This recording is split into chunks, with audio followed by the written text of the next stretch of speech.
Ay, magandang hapon no mga boss. Oy, dalawa topic natin ngayon. Magbibigay muna tayo ng reaksyon kay Atty. Enzo tungkol dito sa sinasabing mas mahirap pala para kay Sara.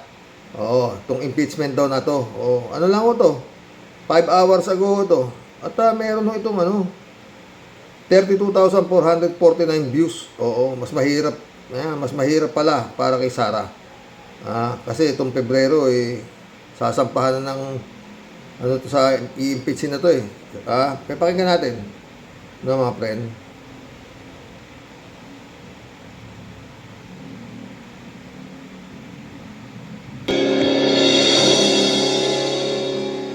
Kung magpa-file ng ikalawang impeachment complaint nitong February 2026, mas matindi pala ito. Mas matindi pala ito, mas malaki palang problema ito kay Sara Duterte. Alam niyo kung bakit pala, mga kabunyog, mga kababayan? Bakit mas malaking problema pala ito kay Sara? Itong ikalawang impeachment? Akala niya mas napaganda na napigilan yung unang impeachment niya. Mas mahirap pala itong ikalawa. Mahirap ito sa part na... Bakit naman mahirap, Atty. Enzo? Gaano kahirap ba yan? Pakinggan natin mga friend Oo. Mga magpa-file ng impeachment, pero mas mahirap din ito sa part ni Sara. Bakit? Alam niyo kung bakit? Ito kasing ruling ng Korte Suprema doon sa impeachment ni Sara. Kung ginawa ng Korte Suprema, marami nang linagay na mga procedures na susundin. Mabigat na mahigpit ng masyado. So ano yung nilagay doon na medyo bago? Ano ang linagay doon na medyo bago? Ganito. Kapag mayroong nag-file ng impeachment, may nag-file ng impeachment, halimbawa, yung Makabayan Black, magpa-file, o kaya yung Akbayan, magpa-file, yung mga dating nag-file, mag-file uli.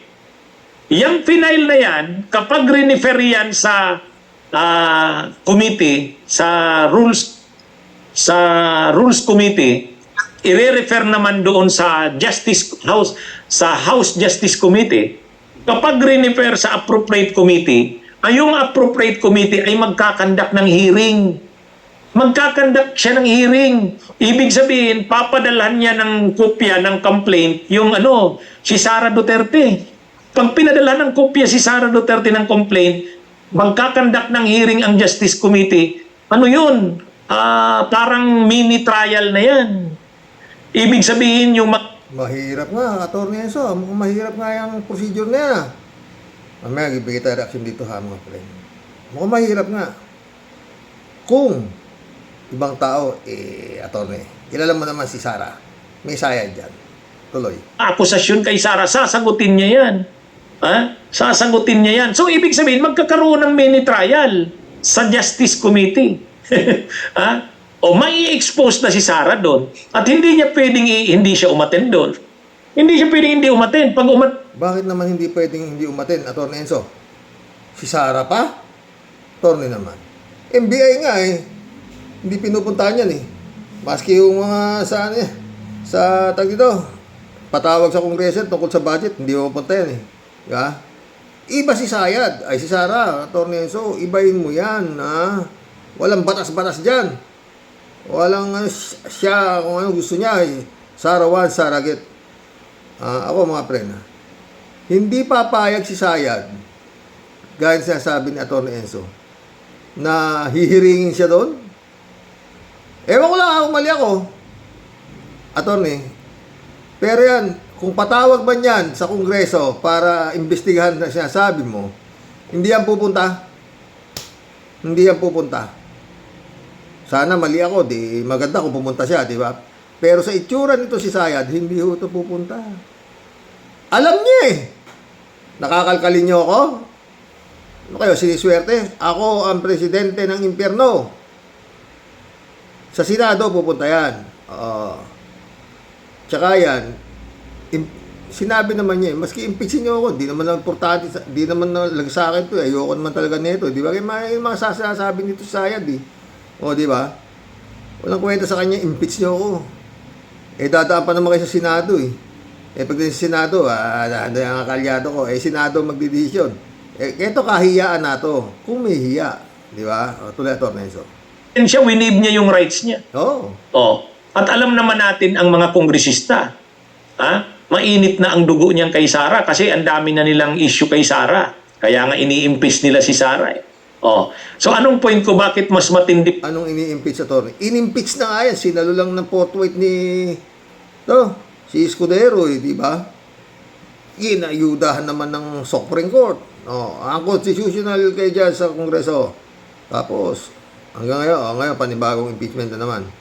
Ayon kay baka mahirapan na makakuha ng boto sa Kongreso. Pero anyway, kung hindi makakakuha ng boto to, di alam mo na yung mga tinatawag nating mga congressman na naiimbestigahan dito sa flood control, na mga sabit sila dito sa anomalya na pinaiimbestigahan ni His Excellency, di ba? Tuloy. Pala itong mangyayari kay Sara sa ikalawang impeachment. Kasi magkakaroon ang susundin na dito ngayon yung mahigpit na rules, yung requisites, yung requirements na nilagay ng Korte Suprema doon sa desisyon, susundin na. Obligado nang sundin. Kasi president na yun ano na yun? Susundin na yun. Yun na yung magiging guide sa pagsusulong nitong bagong impeachment. Ngayon, paano? Ito na naman. Paano kung hindi dadaan sa Justice Committee? Kasi direct na sa direct na sa plenary. Yung kasi yung ginawa nung February 5 Kapag may nakuha ng endorsement ng more than 1/3, hindi na dadaan dun sa committee. Direkta na sa plenary. O ngayon, yun doon nagkamali yung nakaraang Kongreso, ay yung nakaraang impeachment. Sabi ng Korte Suprema, kahit naman hindi dadaan sa Justice Committee, kasi na ito, direkta na doon sa plenary. Sila na mismo yung complainants, yung mga mag-i-endorse na more than 1/3. Kailangan pa rin ng bigyan ng pagkakataon ang official na ipinapa-impeach. Kailangan pa rin siyang bigyan ng pagkakataon, due process. Kaya mahigpit nga itong desisyon na ito ng Korte Suprema, bibigyan pa rin ng pagkakataon. Noon kasi sa dati, ang sabi doon sa dating impeachment, kapag yung more than 1/3 ng mga members ng House ay sila na mismo ang nag-file ng impeachment, considered na yan na articles of impeachment na kaagad yan. Direkta na kaagad yan sa Senado. Yan yung ginawa sa dating impeachment. Ang sabi ng Korte Suprema, hindi. Kahit pa more than 1/3 na ang mag-i-endorse niyan, bibigyan pa rin ng pagkakataon, due process, ang ini-impeach na official. So, ibig sabihin, magkakaroon pa rin ng parang mini trial, magkakaroon pa rin ng hearing doon sa House mismo. Ay, dudumugin si Sara dyan. Kaya ang ibig kong sabihin, mas mahirap kay Sara ito. Mas mahirap din sa part ng Kongreso. Kasi hindi na pwede yung pag nakuha na yung 1/3, automatic na. Wala. Binago yan nitong desisyon ng Korte Suprema. Ang gusto ng Korte Suprema, idaan talaga sa prosesong matindi, mabusisi. Kasi bibigyan mo ng right yung yung right ng akusad, yung ini-impeach na official, bibigyan mo ng right to due process. Bibigyan mo ng pagkakataon. Ang problema, ang sinasabing bibigyan mo ng pagkakataon, magdidepensis siya ng sarili niya dun pa lang sa House. Di ba dapat... Di ba ganyan din ang ginagawa kay Sayad? Binibigyan siya ng pagkakataon nitong Kongreso para idepensa niya yung budget niya. Pero sabi ni Sayad, hindi na pumunta yata si Sayad Wala, bahala na kayo. Anong gusto niyo gawin sa budget ko? Maski sirohin niyo yung budget ko, wala akong pakialam sa inyo. Ba? Para maimbestigahan siya sa mga piatos-piatos. Wala. Hindi na pumunta, di ba? Hindi na pumunta. Ito nakaraan na di ba? Hindi pumunta. Kaya ginawa, yung proposed budget niya na ilang bilyon yata yun, tinapyas na Kongreso, ginawang 700 million na lang yata. Yung dating budget niya, yun ang ibinigay. Kasi ayaw niya na nga pumunta. Di ba? Ganun nangyari. Pagdating sa Senado, doon pumunta si Sayad. Dahil si Senado pala magdidesisyon pa. Bukod dito sa Kongreso, ang sakit na ulo. Pagdating sa Senado, yun. Pagdating ni Prinsesa, Presidente ng Impierno, nakita mo yung mga senador, talagang nagtatayuan sila para lumapit at kamayan ang presidente ng impyerno. Kita mo talaga. Yung iba, halos kumuntik pa madapa yung isang senador sa pagsalubong eh. Hindi na inintay na lumapit sa kanya. Talagang kamay dito, anak ng pating oo. Yung propose ng budget ng Kongreso na 700 milyon, malitika yan. Ginawang mahigit, dinagdagan pa ng 100 milyon. O, diba? Ganun na nangyari.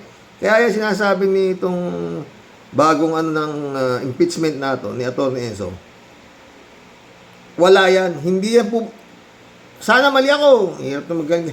Hindi yan sisiputin ni Sayad. Hindi yan sisiputin. Bahala kayo dyan. Impeachin nyo na ako. Dadaan pa naman kayo sa mga bata ako sa Senado kung tignan ko lang. At saka ma-impeachment siya, wala kang kwenta sa kanya. Yun ang sabi niya. Di ba? Tuloy natin ito, Enzo. Mamaya may maganda tayong topic. Si Gadon. Susunod dito. Didepensya siya doon na sa Senate. Hindi. Sa House pa lang, bibigyan muna siya ng opportunity na marinig ang side niya. O sige, bibigyan ka ng opportunity. Umattend ka sa sunod sa hearing sa ganito. Anong masasabi mo sa mga anong ito? Hindi. Sinabi naman ni Sayad, di ba? Nakaprepare ako dyan, na-impeachin ako niyan. Kasi pinupolitika lang ako niyan eh. Wala silang masabi. Sige, di-impeachin niyo ako dyan. Ano sa akin? Ganyan si Sayad, hindi ba? Di ba? Sa NBI nga eh. NBI pinatawag sa NBI. Gustong malaman, paulit-ulit tayo niyan, puto nga. Kung sino yung sinasabi niyang kung ano yung sinasabi niya may banta sa buhay niya na galing kay His Excellency. Kaya niya sinabi na kumuha siya ng assassin para patayin sila kung sakaling matuluyan siya dahil hindi mo naman pagsasabi, di ba? Sininoy ka eh, kaya hindi siya nakaganti. Hindi siya kumausap ng gaganti. Ako hindi, pag ako pinatay, patay din sila. Ganon prinsipyo na ito si Sayad. Ilang beses pinatawag ng NBI yan para magpaliwanag siya kung sino assassin na tinawag niya, kung sino iniisip niyang papatay sa kanya. Wala. Sinipot ba? Nagsampa ngayon yung NBI sa Department of Justice ng kaso. Grave threat ba? O anong kaso? Sinampa? Asa na?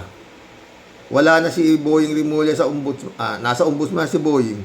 Yung kasong isinampa sa Department of Justice, hindi pa gumagalaw. Tuloy, Atty. Enzo. Gigisahin ng Kamara si Sara. Ang problema, pagdating sa Kamara, alam ni Sara yan, Atty. Maniwala ka. Talino kaya. Ang talino kaya niyang bata ni Kalatin na yan. Alam niyang gigisahin niyo ako. Ba't ako pupunta?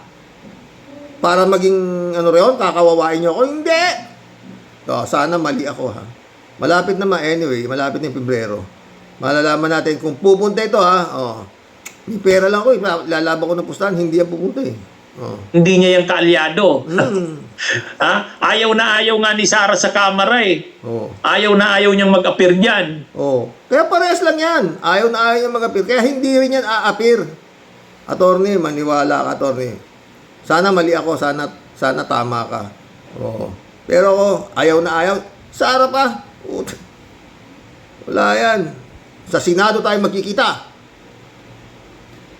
Kung impeachin ako ng Senado, impeachin niyo ako dyan. Sa Senado, dadaan kayo sa Senado. Nandiyan si Bato. Wala na nga pala si Bato. Si Bongo, si Kimo, ang dami niyan eh.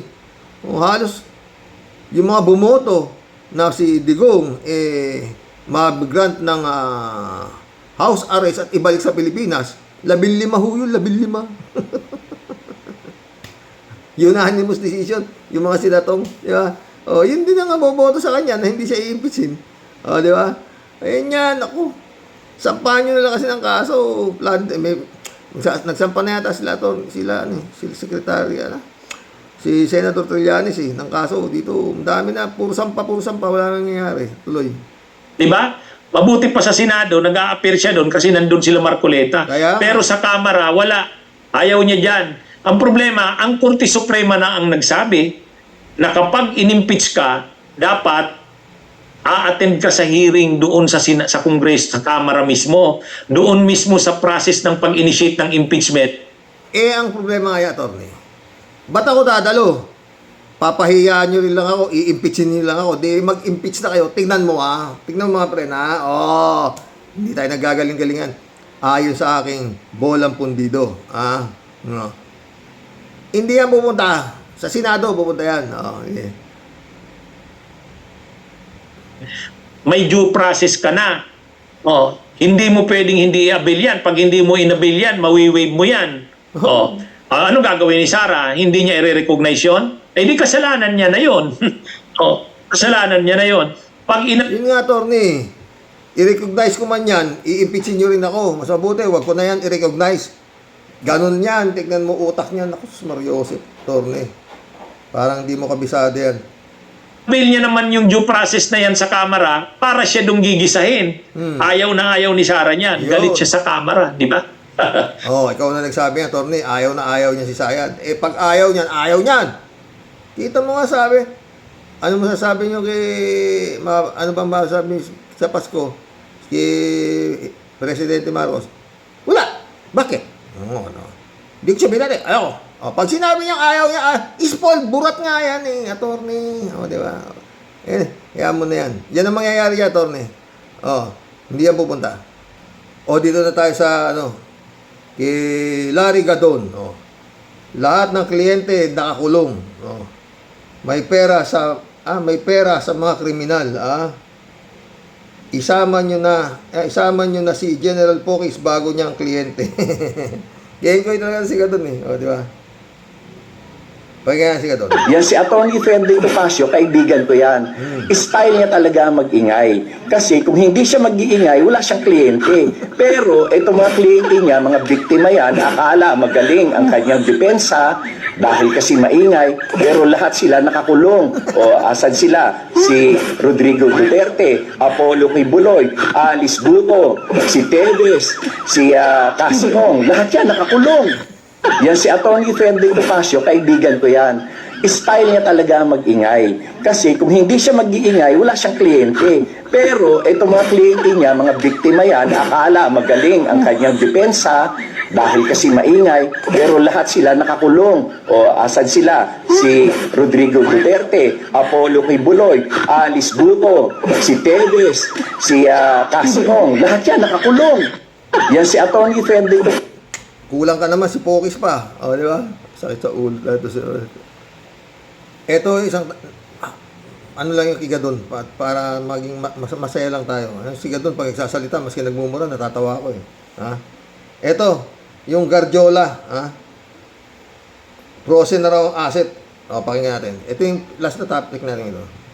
Frozen na ang nasa mahigit 1,000 bank accounts na konektado sa Putang ina, mahigit 1,000 bank account konektado dito kay Guardiola na to. contractor na si Edwin Guardiola. Bilyones daw ang halagang sangkot dito. Yan ang exclusive agenda report ni Joash Malimban. Ipinag-utos na ng Court of Appeals ang pag-freeze sa bank accounts ni Construction Workers Solidarity o CWS Party List Representative alinsunod sa isinumiteng freeze order petition ng Anti-Money Laundering Council o AMLAC. Kabilang dito ang 55 bank accounts na nakapangalan mismo kay Congressman Guardiola, 756 accounts na nakapangalan sa kumpanyang Newington Builders, 325 accounts na nakapangalan sa S.A.N. Construction and General Trading at 57 accounts na nakapangalan sa Laurel Development Corporation. Karamihan ng bank accounts na ito registered sa Asia United Bank, Banco de Oro, Philippine Business Bank at Development Bank of the Philippines. Ang lahat ng kumpanyang nabanggit, pagmamayari ng pamilyang Guardiola.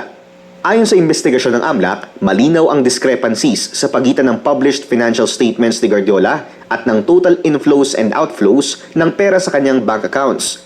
Hindi rin daw ma-just legitimate source of income bilang isang kongresista ang laki ng mga ipinapasok na pera sa mga account na ito sa pamamagitan ng deposits at mga tseke. Halimbawa, sa taong 2023 pa lang, umabot sa 13.5 billion pesos ang pumasok na pera sa accounts na nakapangalan sa kumpanyang Newington. Pero ayon sa audited financial statements nito, nasa 3.5 billion pesos lang ang sales ng nasabing kumpanya.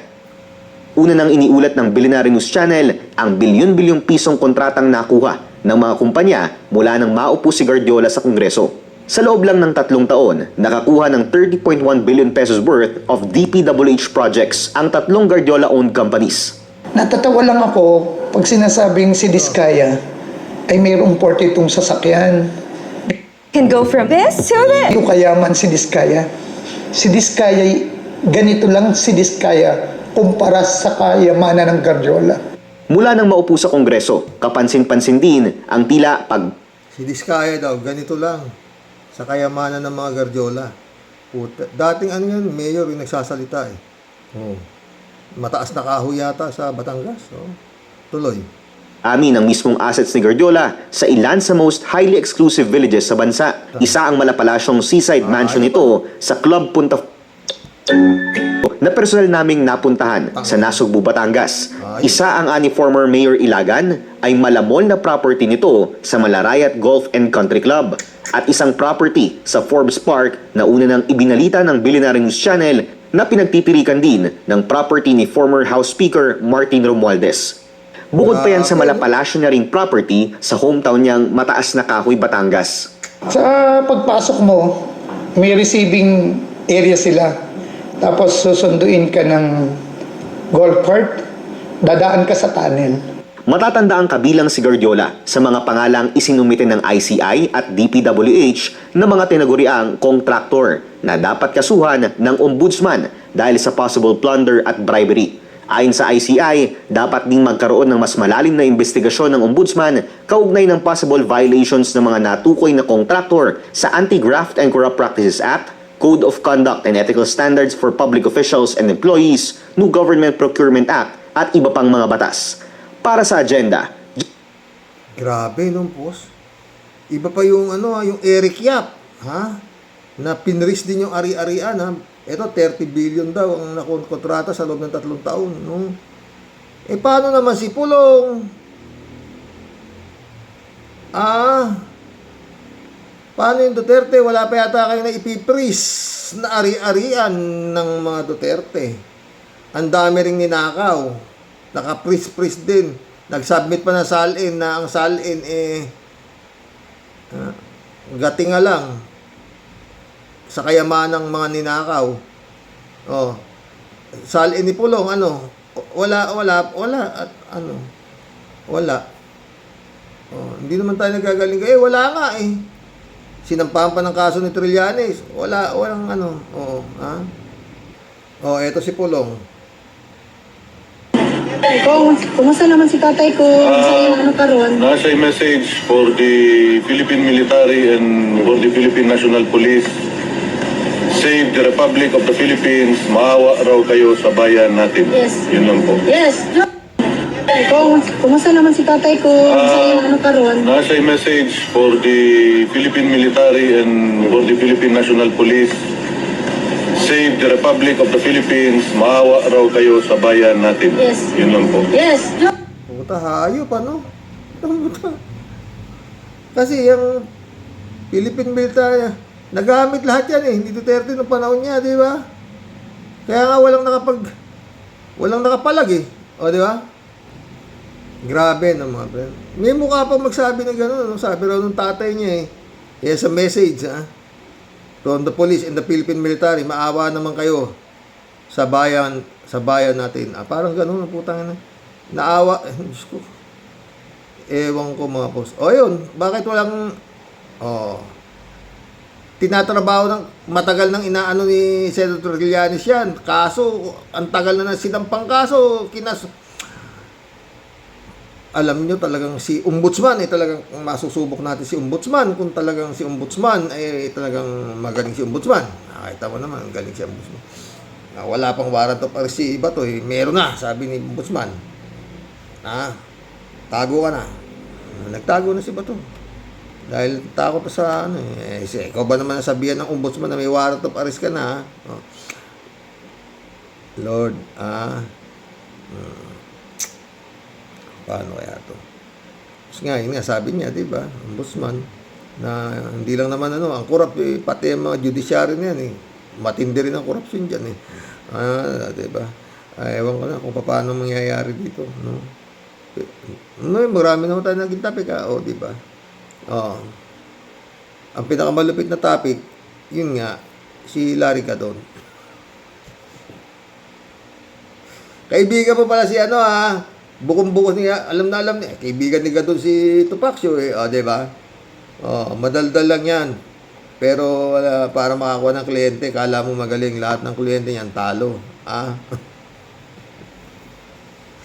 Tsaka yung kay Atty. Enzo, sana mali ako, Atty. Enzo. Pero yan, alam ni Sara yan na pag pumunta siya dyan sa sa Kongreso, gigisahin lang siya. Kaya hindi yan tanga para kayo sinabi niya na nga di ba? Lahat ng mga nangyayari, patunayan ninyo sa korte, di ba? Punta ako pupunta dyan. Hindi ka naman yan, di ba? Bahala kayo, impeach niyo ako. Pagdating sa Senado yan, kosa, di ba? Yan. Masakit mang isipin. Yan.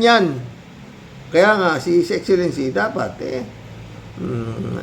asan ba kasi, bakit ayaw issuean ng warrant of arrest tong si Sayad?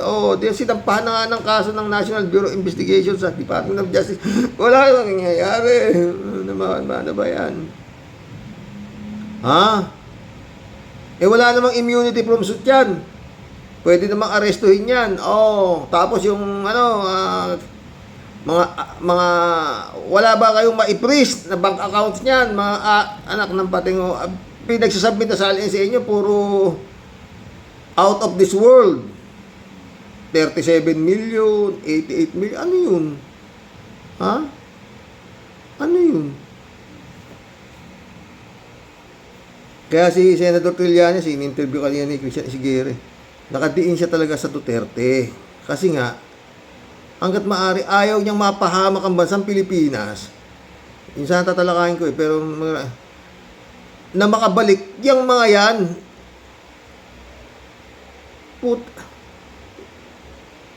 Isipin nyo nga, sabi nga ni Senator, isipin mo sino.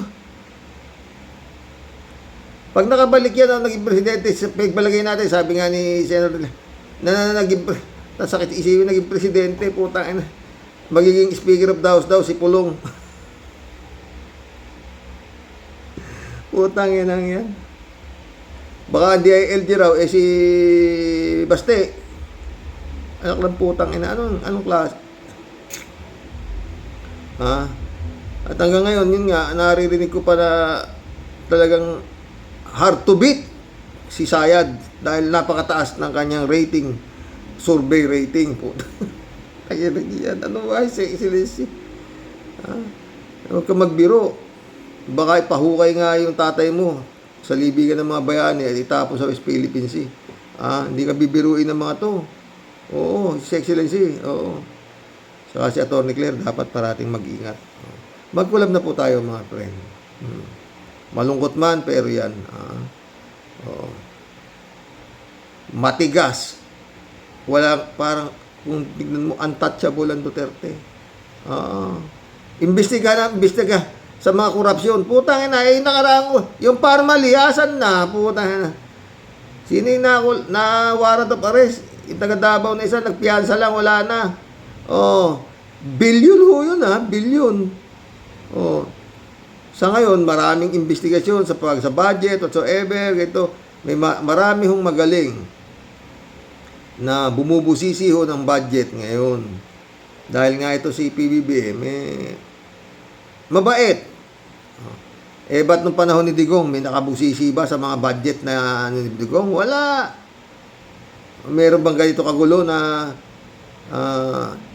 insertion, mga ganon, nung panahon ni Digong? Wala namang ganitong bumabatikos kay Digong. Potang na, sabi ni Digong. Tanginang yan. Yung mga sinatong, may bumangga kay Digong? Wala, di ba? Nung open na nga yung Parmali, nung matapos yung termino ni Digong, di ba? Nagpapapirma na si Dick Gordon at para ituloy na yung investigasyon sa Parmali.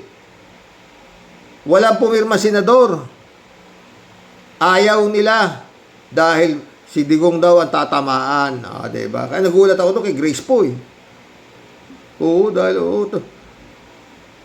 Ay, nako. Wala ako ay, nako.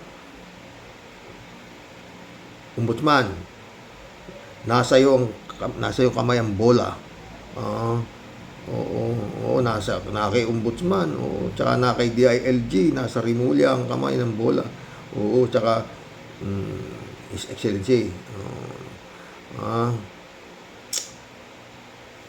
Sige po mga friend, mag-collab na po tayo. Shout out sa aming AJ, Karox, si Chucky, ang magiging presidente, Sukran. Totoo yan. Pag nakatakbo yan, pupunta sa dami ng problema. Dadaan na yan po. Sir, shout out. Good PM, sir. Eto na. Eto yung mga taong takot ang batas sa kanila noong panahon ni PRRD. Ngayon, takot na sa batas si Sabit. Kalati Baya, shout out. Kalati ulit to. Ano, 17 trillion pesos SS ang utang ng Pilipinas. Wow, grabe. Tamod pa lang ang mga Pilipino ay may katakot-takot na utang na. Tama.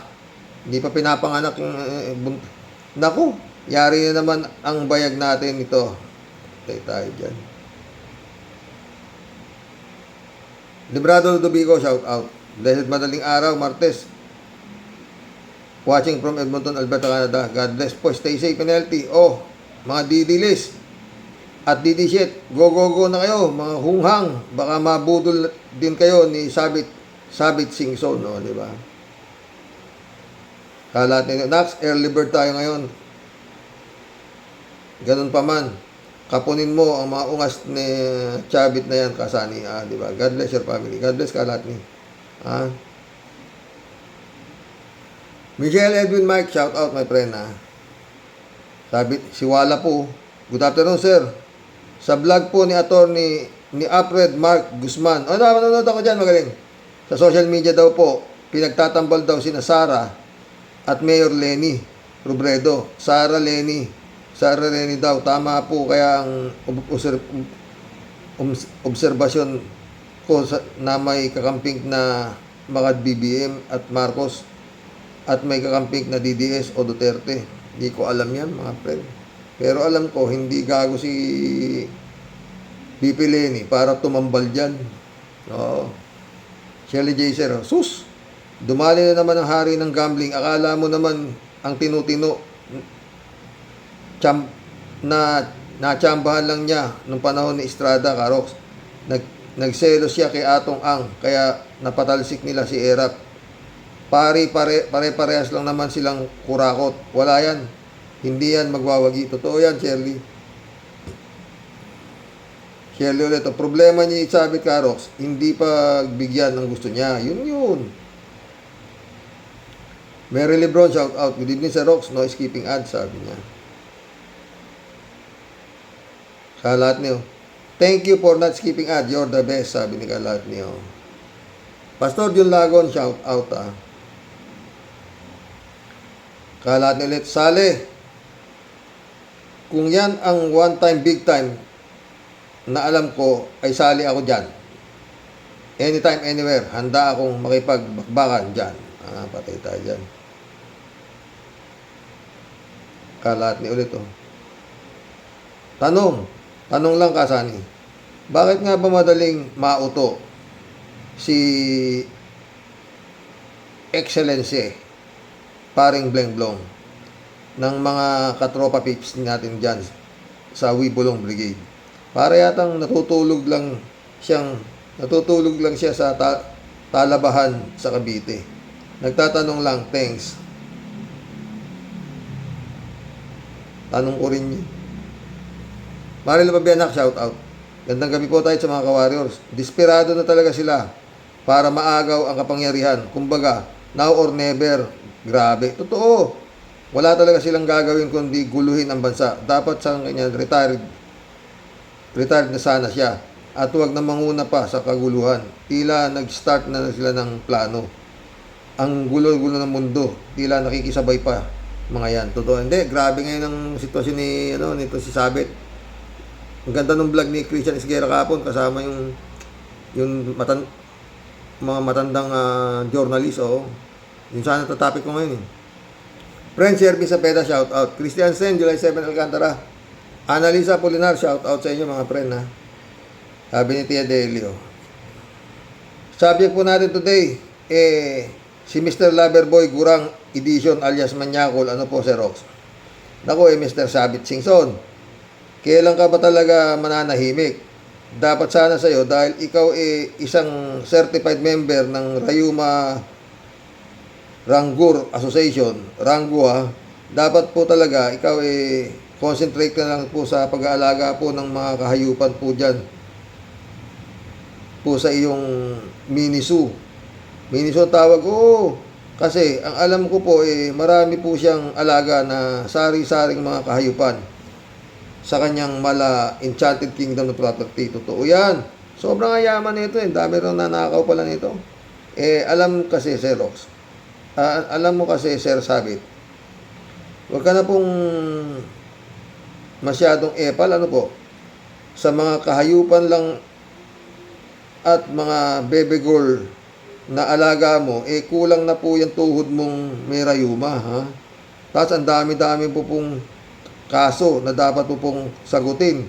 Kasi nga po, kung ano ang tambak po ng salapi mo sa baol, siya ding dami ng puro anomalya na pinaggagawa mo sa buhay mo. Totoo yan, Tia Deli. Ganyan ba talaga kayo? Katalamak sa pagkaitim ng budi, Sir Sabit? Talagang maitim. Pare-pareho po talaga kayong mga bilyonaryo na puro mga nahihiga sa kama ng salapi. Puro po kayo walang kontento sa kasiya sa buhay. Ano ba pinag-iiba mo, Mr. Loverboy Atong Balatong, Sir?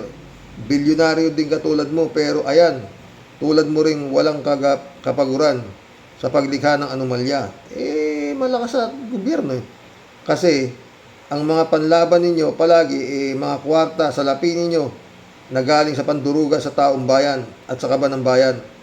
Kaya kanya-kanya kayong kasing paikutin. Kaya-kaya nyo kasing paikutin ang batas at hustisya dahil sa kamal-kamal ninyong salapi. Kaya ayaw ninyong magtitigil at manahimik. Mga pinutukan kayo ng lintik, uuga-uga ng mga... Uuga-uga ka na nga, Sir Sabit. Di ka pa makontento na lang. Sana sa buhay mo, konting panahon na lang, siguro maihiga ka na rin sa kahon na nakapaligiran ng mga bulaklak ng katuray. Ayaw ka pang kabit ka na lang, humingi ka na lang ng tawad sa Lord habang may panahon ka pa, Sir Sabit. Hindi nga niniwala sa Diyos yung mga yan. Sa huling chapter ng buhay mo, Sir, sana yung puro kabutihan naman ang gawin mo para sa kapwa mo at sa sarili mo, Sir Manyakol. Hindi ka na po nakakatuwa. Kasi puro perwisyo at sakit lang po ng ulo ang hatid mo at gusto mo pong mangyari, Sir Sabit. Kabit dito, kabit doon, anak dito, anak doon. Di ka pa ba tinatablan ng hiya ng pagmumukha, Sir? Matuto kayang humarap muna sa salamin bago ka po mag-umpisa magbato ng putik kung ano-anong akusasyon sa kapwa mo. Masyado ka pong pikon at maepal, Sir Sabit.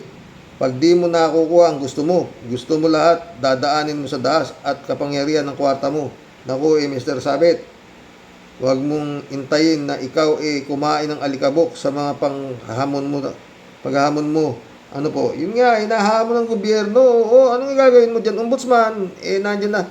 Sinampahan na ng plunder yan dyan, Sobra na pong gulo. Kaliwat kanan ba, tantanan mo na yung kabugukan at kapulpulan para mo na mong awa. Siguro po, mas okay, Sir Sabit, ikaw po mag-concentrate ka lang sa pagbibilang. Concentrate ka lang po sa bilang presidente mo po sa pagiging manyakol ala Rangu with Rayuma Edition. Baka sakaling, Sir Sabit, medyo umangat-angat ang konti yung pagka-epal mo, ano po. Bakit di po si Madam Baba at Madam Sayad ang hamunin mo ng debate? Yun nga, di na nga magkanda, mayaw si kuting sa kutakot-takot na anomalya. Hanggang ngayon nga wala pang makitang linaw dahil sa puro mga pasaway at epal na nakapaligid na pinangungunahan ng Mr. Kulaoy ala Blackjack ng Cavite. Tapos ngayon, isa pang ayaw ding manahimik na yawa ka. Wala na nga kayong naitutulong sa bayan at sa kapwa ninyo, puro pa kayo mga perwisyong malupit na mga pinutukan kayo ng lintik, na mga timawa kayo. Ganito si Teddy Lipo Ewan ko nga sa'yo, Mr. Buisit, sobra ka ng nakakasura at sobra ka ng sakit ng ulo ng taong bayan, na leche ka. Talaga, manong umayos-ayos ka sabit. Baka di ako makapagpigil. Machinelas kayang nguso mo na sobrang tabil at walang silbi. Leche, kinam, impong basyang lalayas mo muna. Grabe po ang topak na inaabot ko dito sa timawang Superman niya ako ng Ilocos chapter. Yung sa muli po, mga ka-warriors, pagpasensya nyo na pong yung Tia Deli, di ko po mapigilan ang pagiging busangot at pagiging katipunera po ng World War II Cavite chapter. Yan pong lahat, tunay pong nagmamahal at nakikihambalos ng malupit. Ito po ang nakakaumay at asod inyong Tia Deli. God bless po sa lahat. Ingat po palagi sa Rox. Kau din. Ingat ka dyan, pre, ha? Pwede bang gawing yung yelo dyan? Ilagay sa halo-halo, ha? Kalat ni ulit, Alam mo Kasani, noong palagi pa akong tumatambay dyan sa madidilim na iskinita ng Binondo, ay usong-uso dyan ang tinatawag na one time, big time. Laspag na, tuyong-tuyo na ang lawit at lawit na ang dila dila mo. Pagkatapos, those were the days. Sana uso pa rin ang one time, big time na niyan sa Binondo. Meron pa rin yata, pre. Hindi mawawala din yan. Minsan lang ako pumasyal dyan. Rogelio Asuncion, shoutout. Ulyanin ka na, Karox. Si Sabit Singson, kailangan kunin na sa mental yan, forthwith. Roger Quaresma, shoutout. Pansariling interes ang gagawin ni Sabit sa paghihikayat sa mga rally. Totoo nga. Pero bukas talakayin natin yung kay Idol Christian Isguera. Ang ganda. Oo. Matatawa kayo sigurado. Elizabeth Iscare ulit. Good evening, Sir Rox. Dapat yan kay Sabit, makakulong din yan. At gusto talaga nilang palitan itong si BBM, ipapalit si Sarang Buwang. Akala niya, sasama lahat sa puro mga DDS lang naman ang naniniwala sa kanila. Wow, ha? One time, big time daw. Sige, bayad mo yung kinurakot nila para sa dadalo sa rally na yan. Total, ang dami nilang ninakaw na pera sa bayan. Sige, at imudmud nyo ang mga pera sa bayan na ninakaw ninyo. Totoo. Teresita Guzman, shout out. Good afternoon, Sir Idol Rox. Good afternoon. Elizabeth Iscare ulit. Akala siguro ni Sabit nito, kaya niyang pabagsakin si BBM, atat na talaga. Wow na wow, akala ni Sabit na hindi maraming sasama sa kanya. Sige, libre ka na. Libre naman mga harap Totoo, parang may katok na rin Tsaka sa grabe problema ni Sabit talaga ngayon. May kaso palang plunder sa ombudsman I-prioritize mo na yan, ombudsman, yung plunder at ang nagsampa, taga Ilocos Sur din talaga. Kababayan niya, abogada Yun yung sinasabi ni Sabit na kinikikilan siya. Putang ina, nung biro na siya nagbibigay, sinampahan siya ng kaso. Putang ina, maniniwala sa'yo Sabit David Ali Mendoza, shout out. Good evening po, Karox. Kaya po nagkakaganyan, yan si Sabit Singson, ay kasi po, hindi na pagbigyan ang mga kakahilingan niya ni BBM. Totoo. Pero ang pinakamabigat na dahilan daw po, ay yung napagbigyan ang hiling niya na-extend ang lease contract sa Metro Walk sa Pasig na pag-aari ng gobyerno ayon kay Montulpong at Pebbles Talaquera. Yun nga. Isa pa yung problema niya yun. Bukod pa yung sinampang kaso sa kanyang plunder. Taga Ilocos Sur. David Allen Mendoza ulit. Yan pong one time, big time rally ni Sabit, malaking halaga po ang gagasusin. Okay lang po yan para naman mabawasan ang mga kayamanan ni Sabit at Duterte. Ayaw daw nila ng korap, pero puro korap naman ang ipapalit nila. Talaga masira nga ulo. Ang problema rito, Ang tingin nitong mga gago na to, ganun katatanga talaga ang mga tao, putang ina, mga siraulo. Na may naniniwala pa sa kanila. David ulit, Karoks, ang dapat niyang kay Sabit Singson ay nakikipag-ayos na sa ating Panginoong Diyos dahil anumang oras ay pwede na siyang kalawitin ng kamatayan. Ano pa ba ang gustong niyang patunayan? Na marami pa siyang makukuhang mga chipay. Paano yung yumaman si Sabit? Di parehas lang din kung paano yumaman ang mga politiko natin. Talaga pong may mga tao na di nasisinok sa kanilang yaman. No, mabuti pa lang po at di tayo naging ganun. Totoo. David ulit, takot din po pala masabit si Sabit Singson sa kasong inciting to sedition. Hindi, mabigat yung plunder. Nasa ombudsman na, sinampa na. Oo, kaya lang mukhang sarado ata pintuan ng ombudsman. David Alim Mendoza.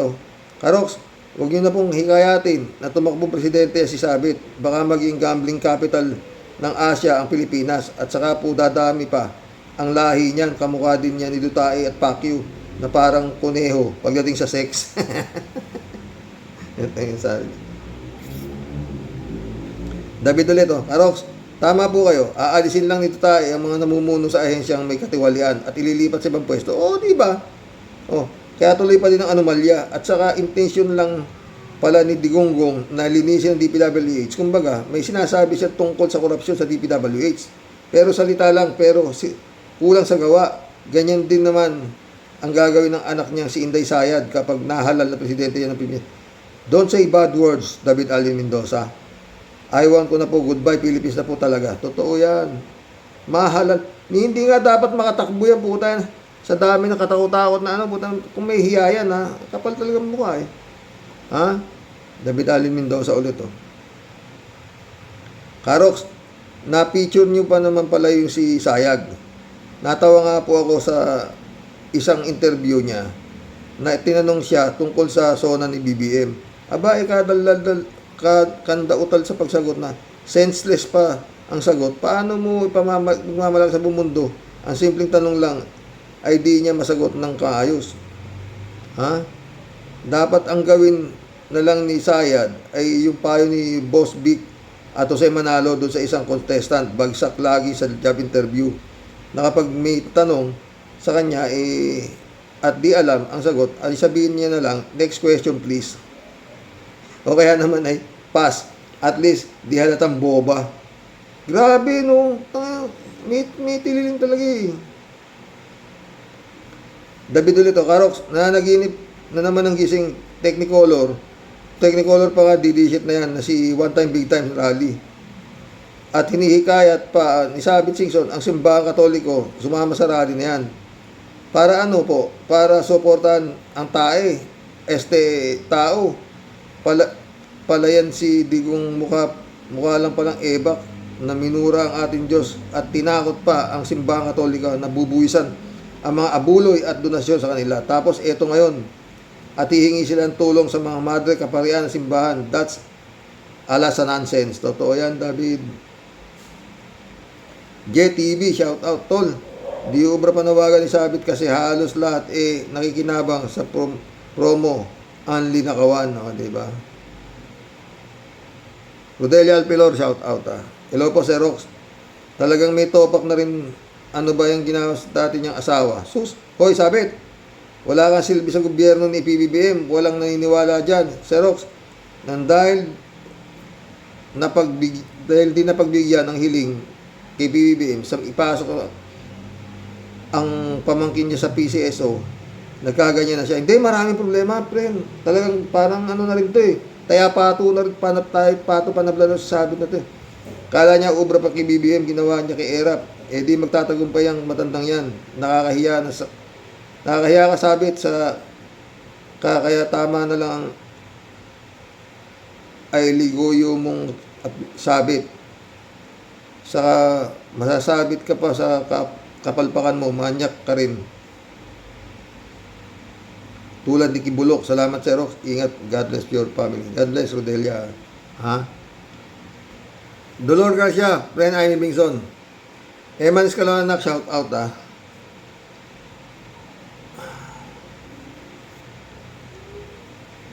Nelson Nukop, shout out. Good evening, Karox. Sino along religious organization naman ang magpapabudol sa'yo? Sabit, isa ka rin kurakot at laging pakinabang mo lang ang mahalaga sa'yo. Noong mas pinaburan ni Erap si Atong ay imbecile na ikaw nag-whistleblow ka at nauwi sa people power to visit. Yun nga. Tangang si Erap hindi inilaban paano naman, nagbaligtaran na ito sila. Ito, si Dirty Harry, si Alfredo Lim, itong si Lacson, nag-withdraw na ng support ng puta. Tapos ito naman si Rebilla na si Budot. Ninong, sabi ng gago, malis ka na dyan, ayaw ka ng tao. Ninong pa tawag ang putang na gago talaga. Melanie Di Chavez, shout out. Style ni Digong, tanggalin ang mga ini-point niya pag nadawit sa korupsyon, pero ililipat na ibang pwesto. Totoo yun. At tanggalin man niya, kumita na ng malaki yun. Angelita Salimbagat, shout out. 10K, sama ako, sabi niya. 10K ang bayad daw, Chabet. Kasama raw si Angelita. Ako din, kasama ko. Bobby M, shout out. Pedophile lang hayop sa laman na yan. Kurap number 1 sa Ilocos Sur. Hindi kinuha ni BBM ang pamangkin niya sa posisyon na gusto niyang paglagyan. Bugok ang taong yan. Saan galing ang kayamanan niya? Sa katiwalian, sa tabako, from California, dapat nang ipakulong yan. Totoo yan, Bobby. Bobby ulit welcome to the club I hope papeste na kayong lahat na Duterte. Anay kayo ng Pilipinas. USA, mga bubutante, ang mga Pinoy. Totoo. Salamat sa dumadagdag subscriber ang dami na. Si Queenie Ann, shout out. Maluwag ang tornilyo sa ulo ni Sabit Sipon. Ang hikayatin niya ay ang mga DDS na maluwag din ang mga tornilyo sa ulo. Mga bobo, tanga pa. Mag people power. Kang mag-isa mo, Sabit. Naghihintay ka na lang ng kahong may salamin, nag-iingay ka pa. What the hide? Talaga lang. Arturo, shout out. Wala namang sasama sa rally niya. Gagamitin pa mamayan para sa sarili niya interest. Kaya nga sira ang ulo yan Arturo, bigyan nyo 200k, sasama ako. Yun. Arturo ulit 2,000k. Arturo, kasi hindi kumita sa administrasyon ni BBM kaya nagpuputak yang si Singson. Totoo yan. 3JC Hope, shout out Hello, Sir Rox. Tawa-tawa. Saka malamala mong magdidemanda pa siyang Sabit Singson na yan ng inciting to sedition. Hindi na natuto doon sa kay Pokis Pokis. Ang lakas ng loob maghamon. Alam mo, Sir Rox, hindi ko masantamak ang pera mo at kaya mong bilhin ang mga tao kung repeat kung wala namang power, better keep quiet na lang ang mga makaiwas sa kulong o di kaya makapag-iyansa ka man sa mga kaso mo pa rin. Wala namang power ito si Sabit. Akala niya tulad pa rin siya ng dating sa panahon ni Erap. Totoo, sira ulo na. Wala. Tsaka ang daming problema niyan, 3J Shop. Oo. Bukas yan naman topic natin. Kasi ang ganda ng topic ni Christian Isguera 3J Shop ulit Sir Rox, itong si Sabit Singson, sabi niya one time, big time. Yung tinulungan na sila ng INC na milyon ng members, di umubra. Anong one time, big time ang sinasabi nito? Sira nga ulo niyan. Di na nga dapat na papapansin lang yung hype niyan. 3J Show po nito. Ang mga ordinaryong tao, busy sa kanilang trabaho. Sa mga gawain bahay para pumunta dyan sa rally-rally na yan. Bigyan mo ng 500 pesos o 200 pesos, kulang pang pananghalian at merienda yung gutom na abutin sa rally. Saka ang mga kabataan, busy sa TikTok, sa online selling. Gusto pa ni Sabit mga kabataan, sabi nga ng Batang Maynila Toys, ang hilig talaga ni Sabit sa mga bata. Di ba? Ay, nanonood ka ito. Magaling yun. PJ Show ulit. Si Rox, umariba naman ito si Kitty at inutos sa Supreme Court na pauwi ng gong sa dahig, forthwith daw. Ura-urada ngayon na, vamos, bilis, dali. Pero, teka. Hindi ko alam meaning ng forthwith eh. Tanungin mo natin kay Quezon de Bola, ano bang ibig sabihin ng forthwith?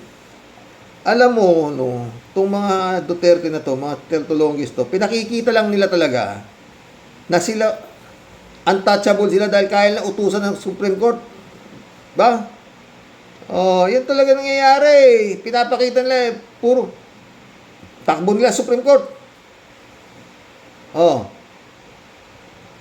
Itong si Atty. Claire, sinabihan ako na Chucky, Supreme Court, i-disbar mo to, Supreme Court. Putang ina, ano ba naman Supreme Court? Mahiya naman kayo, hindi naman tayo ginagago kayo nitong pamilya Duterte, ano ba? Payag kayo, ginagawa kayo para kayo utusan. Oh, di ba? Nag-reply si Kalatni, oh. Ay, ang ibig sabihin ng forthwith ay ika-4 na kapal.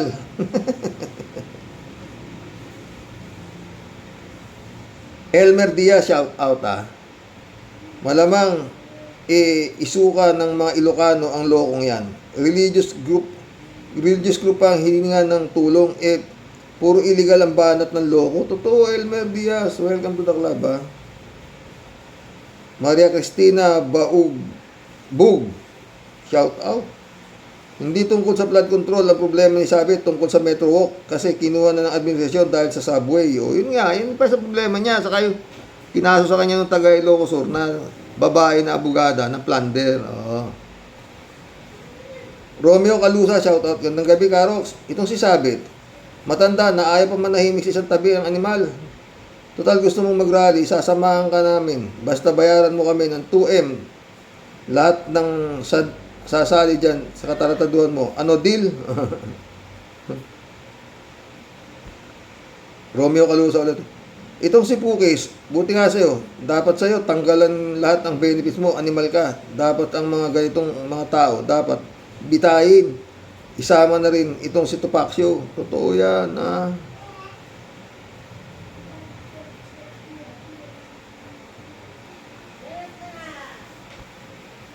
John Dimango, my friend, shout out. Ay, nako mga boss. Mission accomplished, mga friend. Oo, hanggang bukas po muli. Nabot na tayo. 5 lang ho dito. Ilang araw na lang. Mga kadiboto, paulit-ulit. Kung meron po kayong nararamdaman, huwag na po kayong sumama sa prosesyon. Naiintindihan po yan na mahal na po ang Jesus Nazareno. Baka po kung ano pang abutin ninyo. Mahirap po talaga. Oo, napakahirap po ng prosesyon na yan. Oo. Dati rin ho kasi akong namamamasan. Bilibibiyaw ho kami. Oo, lalo yung aking ama. Sagad ho ang pagkadiboto namin dyan sa mahal na pong Jesus Nazareno. Kaya naman yun, hindi kami umabot ng maski pa paano walang naging masama sa amin na kung saan napunta wala. Oo. Mabait po siya Magandang hapon po ulit. Alas 5 pa lang po dito. Baka siguro pag na-upload to mga alas 6 ganun. Oo. Paulit-ulit. Dasal lang ang panlaban natin. Oo. Tsaka ito, yung ni Atty. Enzo, hindi papayagan ni Sayad yan na gisay siya ng Kongreso. Magandang hapon ulit. God bless.